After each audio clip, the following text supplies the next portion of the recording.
KSN News at 10 begins now. It finally came to me that he was trying to kill me. The clerk who was shot at a convenience store in Pratt is speaking out tonight, detailing how the attack played out. Thanks for joining us. I'm Stephanie Bergman. It's been less than 48 hours since a teenager was shot by a man wanted for a violent crime spree in several states. From his hospital bed tonight, that victim, Riley Juel, recounts the moments that led up to the shooting and how he was able to give police enough information that led them to the suspect. KSN's Chris Arnold joins us live now from Via Christi with Riley's story. Chris? Steph, Riley Juel continues to recover tonight at Via Christi St. Francis Hospital. Now the Stafford High grad has remained upbeat and in good spirits, even laughing and joking at times earlier today, despite everything he's been through in just the past day. Now when I sat down with him earlier this afternoon, he went step by step through what he calls one of the most scary moments in his life. This can't be real at all. I was just scared for my life, really. It was those terrifying thoughts that came to 19-year-old Riley Juel's mind just moments after being shot in the stomach. Right here is where it went in. Right over here is where it came out. Juel was working his usual graveyard shift at the Quick Shop in Pratt, where he's worked for just 2 months. He says Wednesday started out as a typical day. That was until this man, Alex Deaton, walked into the store. I did get that one feeling that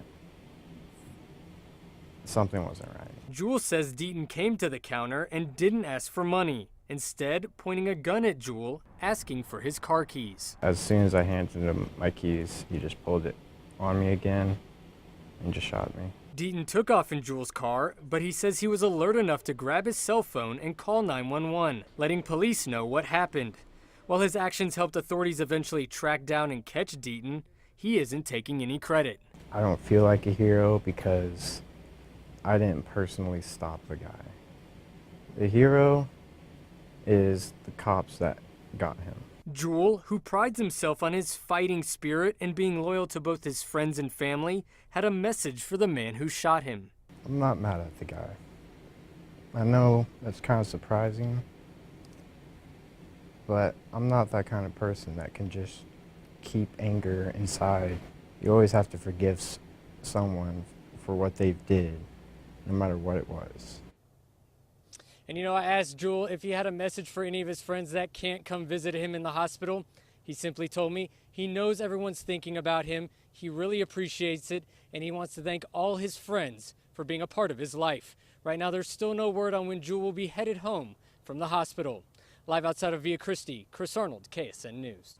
What an incredible attitude. All right, thanks, Chris. So what comes next for the suspect in this case? Well, late this afternoon, Kansas Attorney General Derek Schmidt filed charges against Alex Deaton.